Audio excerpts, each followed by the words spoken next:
네, 안녕하세요. 무빙대로입니다. 요즘 해외 구매 대행에 관심이 늘어나고 있는 것 같습니다.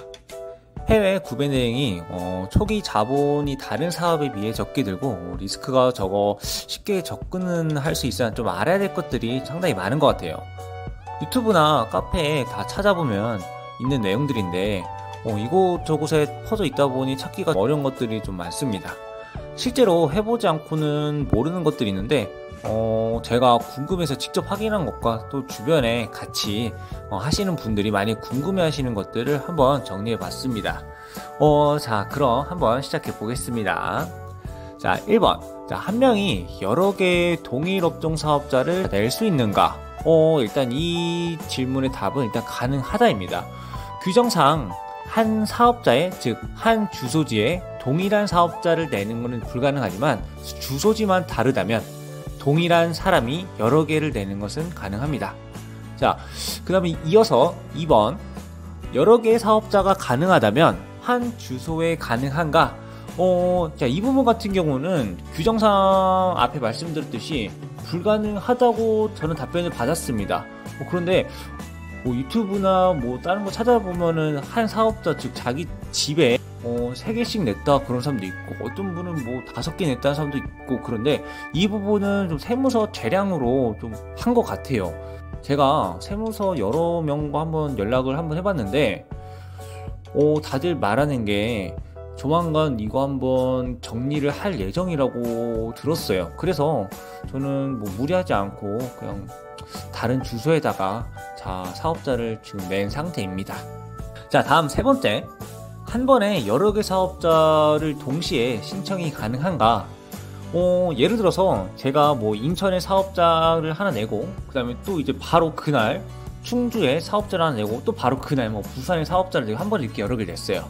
그러면 사업자가 한 번에 3개 나왔으니까 이거 뭔가 이상하다, 이거 얘 뭔데 사업자를 한 번에 3개씩 내냐? 라고 생각을 할 수 있는데 가능합니다. 네, 실제로 저는 연속으로 따다닥 내가지고 진행을 했고, 그리고 별 탈 없이 좀 나왔습니다. 그리고 하나씩 낸다고 하더라도 연락이 오긴 오거든요. 왜 사업자가 이렇게 많은데 또 내느냐? 라고 이렇게 한다면은 저는 언제나 매번 똑같이 설명합니다. 예.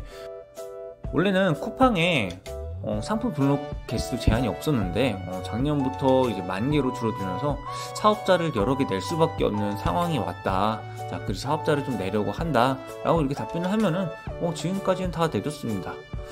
네, 그럼 다음. 자, 통신 판매업 신고는 사업자별로 다 해야 하는가?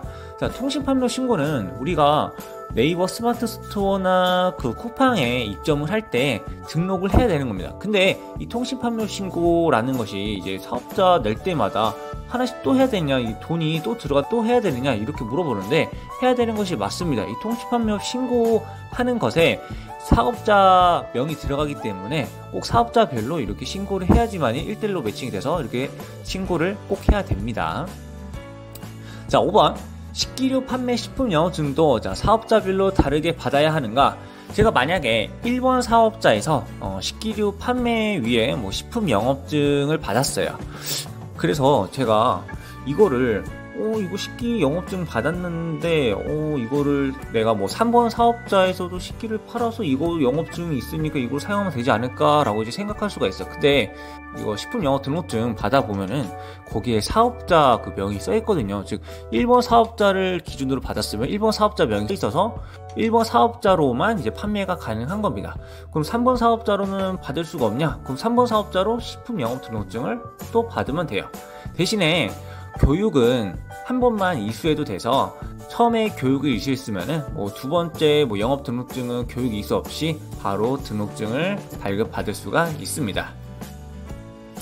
자, 다음 스마트 스토어 아이디 3개까지만 만들 수 있는 거 아닌가? 라는 이제 질문들이 좀 많아요.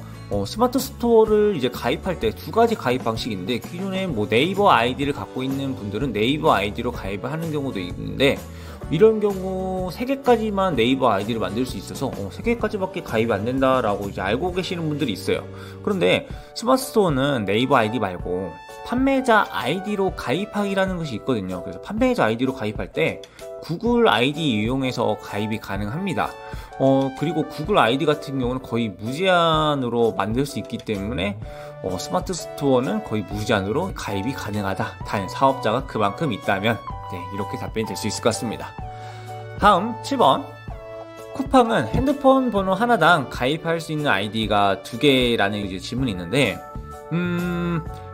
제가 해봤을 때 아이디 2개까지 핸드폰 번호를 인증하면은 세 번째 아이디를 만들 때는 인증이 되지 않습니다. 네, 이미 사용하고 있는 번호라고 해서 더 이상 인증이 안 되는데, 혹시 몰라서 계속 해봤거든요. 근데 제 번호 중에 하나는 지금 3개 이상, 거의 지금 4개 정도 한 것 같은데, 이거는 핸드폰 번호마다 좀 다른 것 같아요. 이거는 직접 해보시면서 가입할 때 더 이상 가입이 안 된다, 그럼 어쩔 수 없이 번호를 하나를 더 만들어야 되는, 네, 상황입니다.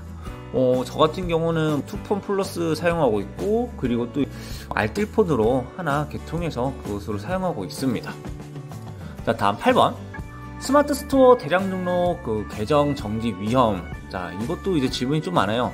스마트 스토어에서 규정이 엄격하기 때문에 대량 등록할 때 계정이 정지당할 수 있는 위험성이 있다라고 많이 물어보시더라고요.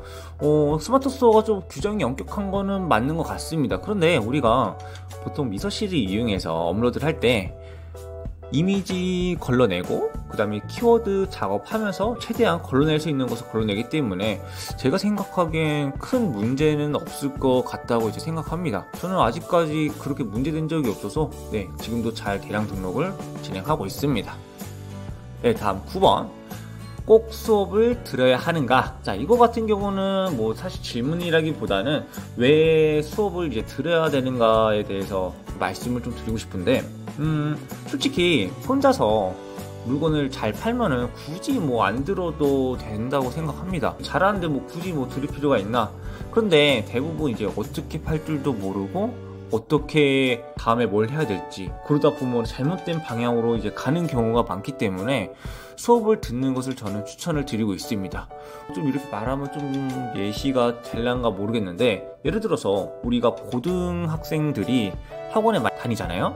이게 고등학생들이 학원을 남들이 다니기 때문에 나도 다닌다라기보다는 학원에서는 대학을 보내는 방법을 알고 있는 사람들이 학생들을 가르치고 있어요. 근데 학생들 같은 경우는 대학을 이제 처음 가보는 애들이에요. 걔네들이 수학 능력 시험을 이제 준비를 하는데 한 번도 수학 능력 시험을 보지 않은 애들이 무엇을 어떻게 알고 준비를 하는가? 물론 뭐 그 중에 잘하는 애들도 있지만은 대부분이 방법을 모르기 때문에 학원을 간다고 저는 생각을 하고 있습니다. 그래서 이것도 같은 맥락으로 이제 방법을 확실히 알아야지 좀 뭔가를 할 수 있기 때문에 저는 좀 배워야 된다는 생각으로, 네, 수업을 들어야 된다고 생각하고 있습니다. 특히 하남점에서는 실전 위주로 지금 수업을 하고 있기 때문에, 네, 하남점에서 듣기를 추천하고 있습니다. 네, 마지막 10번. 수업 듣기 전에 준비사항. 자, 수업 듣기 전에 많이 좀 이것저것 해봤으면 좋겠다라는 분들이 많아요. 수업 듣기 전에 제 생각 개인적으로는 사업자 일단 3개 이상은 내시고 5대 마켓은 모두 입점하시고, 5대 마켓이라면 스마트 스토어, 쿠팡, 11번가, 옥션, 지마켓이고, 그 다음에 미서시 1개월 미리 사용이 가능해요. 그래서 한 달 동안에 사업자 3개로 한번 주구장창 돌려보시는 거를 저는 추천을 드리고 있습니다. 그리고 수동 등록도 해보면서 이런 식으로 수동 등록을 하면 되는구나 라고 감도 익히시는 것이 좋다고 생각합니다. 그렇게 어려운 내용이 아니라서 한번 직접 해보고 와서 좀 아는 것이 있어야 수업을 들을 때 많이 질문하고 그리고 많이 배워간다고 생각되기 때문에, 네, 저는 수업 듣기 전에 이 정도는 꼭 해봐야 된다고 생각해요. 실제로 많은 분들이 수업 듣기 전에 이런 거 좀 미리 해볼 걸 많이 후회하시더라고요. 그리고 좀 컴퓨터를 다루는 데 있어서 많이 능숙하면은 확실히 유리하다고 생각은 해요. 왜냐면은 우리가 엑셀도 많이 사용하고, 그리고 또 인터넷에서 이것저것 많이 찾고 뭐 이것저것 폴더로 뭐 정리하고 이러는데, 이것들이 좀 매끄럽게 되지 않으면은 속도가 나지를 않아서 컴퓨터에 대해서 어느 정도 익히고 왔으면 좀 좋을 것 같습니다. 엑셀은 뭐 어떻게 공부를 해야 되냐, 뭐 따로 공부를 해야 되냐라고 말씀을 하시는 분도 있는데, 솔직히 엑셀은 공부의 끝이 없는 것 같아요. 무궁무진하기 때문에 그거는 정확하게 뭐라고 답변 드리긴 어렵지만, 개인적인 생각으로는 엑셀 2급 정도 따두시면은 필요한 것은 어느 정도 다 찾아서 할 수 있기 때문에 이 정도는 좀 추천을 드리고 있습니다. 네, 여기까지 제가 생각하는 어려운 내용이라던가 많은 궁금증들을 좀 정리를 해봤는데요. 혹시 또 궁금한 사항들이 있으면은 댓글로 한번 남겨주시면은 제가 답글 달아드리도록 하겠습니다. 네, 감사합니다. 안녕.